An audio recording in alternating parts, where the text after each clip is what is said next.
Valerie Whitmore had spent years carefully constructing the image of the perfect family. Her home was immaculate, her social media posts filled with curated smiles, and her son, Ethan, was the crowning jewel of her efforts. From the moment he was born, Valerie had poured every ounce of herself into shaping him into someone extraordinary. Honor student, star athlete, the kind of son other mothers envied. And for a long time, it worked. Ethan was obedient, eager to please, and entirely devoted to her approval. But then Lily came along. The first time Ethan brought her home, Valerie knew she was trouble. Lily wasn't like the other girls Ethan had briefly dated, the quiet, polite ones who deferred to Valerie's opinions. No, Lily was different. She had a sharp wit, an easy laugh, and worst of all, she didn't seem intimidated by Valerie in the slightest. She spoke her mind, even when it contradicted Valerie's carefully placed remarks. And Ethan adored her. Valerie watched in silent fury as her son's attention shifted. He laughed louder with Lily, stayed out later, even started questioning things Valerie had always insisted were non-negotiable. It started small. A missed family dinner because Ethan was with Lily. A vacation he no longer wanted to attend unless she could come. Then came the real betrayal. He applied to colleges out of state, something Valerie had spent years discouraging. And when he got accepted, he didn't hesitate. He was leaving. With Lily's encouragement. Valerie's resentment festered. She lay awake at night, replaying conversations, searching for ways to drive them apart. She dropped subtle hints about Lily's flaws, exaggerated stories about her past, even tried setting Ethan up with a better girl from their church. But nothing worked. If anything, Ethan only grew more defensive, more distant. Then, one evening, as Valerie stood in the kitchen chopping vegetables, a dark thought slithered into her mind. What if Lily just wasn't here anymore? The knife in her hand glinted under the fluorescent light. It would be so easy. An accident. A tragic twist of fate. No more Lily. No more competition. She let the idea linger, testing its weight. At first, it felt absurd. She wasn't a killer. But the more she dwelled on it, the more it settled into something almost logical. After all, hadn't she spent her entire life protecting Ethan? Steering him away from bad influences? This was just an extension of that. A mother's love. A necessary sacrifice.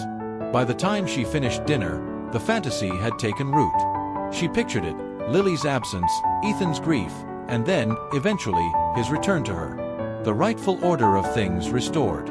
Valerie went to bed that night with a strange calm. The decision wasn't final. Not yet. But the seed had been planted. And it was growing. Valerie's first step was research. She wasn't foolish enough to rush into anything. If this was going to happen, it needed to be seamless. Untraceable. She started small, with true crime documentaries, studying the mistakes killers made, the tiny oversights that led to their downfall. The wife who bought the poison with her own credit card. The husband who Googled how to stage a suicide hours before his spouse died. Amateurs. Valerie wouldn't make those errors. She began observing Lily with clinical precision, noting patterns in her behavior. Every Tuesday and Thursday evening, Lily jogged through the wooded trails near the college campus, always alone. On weekends, she worked late shifts at the campus library, walking home after midnight through poorly lit streets. So many opportunities. So many ways it could look like an accident. Valerie's favorite idea was the hiking mishap. She'd read about a case where a woman fell from a cliff, ruled accidental, no investigation. The trails Lily frequented had steep drops in places. All it would take was one well-timed push. No weapon, no evidence, just gravity doing the work. Valerie even drove out to scout the location, walking the path herself, noting where the guardrails ended and the footing grew treacherous. But doubts nagged at her. What if someone saw her car in the parking lot? What if Lily fought back, left scratches or DNA? Valerie wasn't strong. What if she failed, and Lily went straight to the police? The risk was too great. Plan B was simpler. Poison. Not some dramatic fast-acting toxin that would raise red flags, but something subtle. A prescription drug overdose, perhaps. Lily sometimes took Xanax for anxiety. What if she accidentally took too many? Valerie could slip extra pills into her drink during one of their strained family dinners, then leave her to drift off and never wake up. She researched dosages, drug interactions, how long it would take for the body to shut down. But again, complications arose. Would Ethan be suspicious if his healthy girlfriend suddenly died in her sleep? Would an autopsy reveal foul play? Valerie's hands shook as she closed her laptop. This wasn't as simple as she'd imagined. Then came the turning point. One rainy afternoon, while cleaning Ethan's room, a habit he'd long begged her to stop, Valerie found a folded piece of paper tucked under his mattress. A lease agreement. For an apartment. In another state. Signed by both Ethan and Lily. The date leaped out at her. August 1st. 6 weeks away. Valerie's vision tunneled. This wasn't just about losing influence anymore. This was about losing her son completely. The research, the planning, it all crystallized into something urgent. She couldn't wait. Couldn't risk them slipping away. That night, as she lay staring at the ceiling, a new plan formed. Not a hasty attack, not a risky poisoning, but something colder. More calculated. She'd make Lily disappear. Not a body, not a crime scene, just an empty space where she'd once been. A mystery. Valerie allowed herself a small, grim smile. She knew exactly where to start. The answer had been in front of her all along, in the true crime shows she'd studied so carefully. The ones where the victims were never found. The sedative was easier to obtain than Valerie expected. A few carefully rehearsed complaints to her doctor about insomnia, a mention of her friend who swore by a particular prescription, and suddenly she had a bottle of pills strong enough to knock someone out for hours. She crushed 3 into a fine powder, her hand steady despite the adrenaline humming through her veins. Dinner was the obvious opportunity. Lily always came over on Sundays, a reluctant tradition Ethan insisted on maintaining. Valerie prepared Lily's favorite, lasagna, heavy on the garlic to mask any unusual taste. She stirred the powder into the iced tea, watching it dissolve into nothingness. Perfect. But Lily didn't drink it. She smiled politely, pushing the glass aside. "I'm actually cutting back on caffeine after 4 p.m., she said, reaching for water instead. Valerie's nails dug into her palms under the table. Stupid. She should have known Lily would be unpredictable. The backup plan was messier but unavoidable. Valerie excused herself to the kitchen, pretending to check on dessert. Her pulse roared in her ears as she grabbed the rolling pin from the drawer. One sharp blow to the back of the head. Quick, efficient. She could stage a fall. Claim Lily must have slipped on the tile. But when she turned, gripping the wooden pin, Ethan was standing in the doorway. Asterisk, need help with the pie, Mom? Asterisk. The moment shattered. Valerie forced a laugh, shoving the rolling pin into the sink like it was a joke. Ethan didn't seem to notice anything wrong, but Lily's eyes flicked between them, sharp and assessing. Valerie's skin prickled. Did she suspect? The rest of the evening passed in a blur of strained conversation. Valerie barely tasted her own food, her mind racing. She'd been reckless, overconfident. When Lily hugged her goodbye at the door, Valerie stiffened, half expecting the girl to whisper a threat. But Lily just smiled, her gaze lingering a beat too long. That night, Valerie lay awake, replaying every mistake. The pills had been a gamble. The rolling pin, a disaster. She needed something foolproof. Something that wouldn't require her to be in the same room when it happened. By dawn, the answer came to her: carbon monoxide. The garage was detached, its ancient heater notoriously faulty. If Lily accidentally fell asleep in Ethan's car while waiting for him, no one would question it. A tragic malfunction. A grieving boyfriend. And Valerie, the devastated mother, there to comfort her son in his loss. She tested the theory first, sitting in the car herself with the engine running, counting the minutes until her head began to swim. It would work. It had to. But as she stepped out, gasping for fresh air, a shadow moved by the house. Lily. Standing at the kitchen window, watching. Valerie's blood turned to ice. How long had she been there? Did she know? For the first time, a new thought crept in. What if Lily wasn't the victim here at all? What if she was the one playing a game? The realization hit Valerie like a bucket of ice water. Lily wasn't just some naive girl in love. She was watching her, testing her, maybe even expecting this. Valerie's hands trembled as she locked herself in the bathroom, splashing cold water on her face.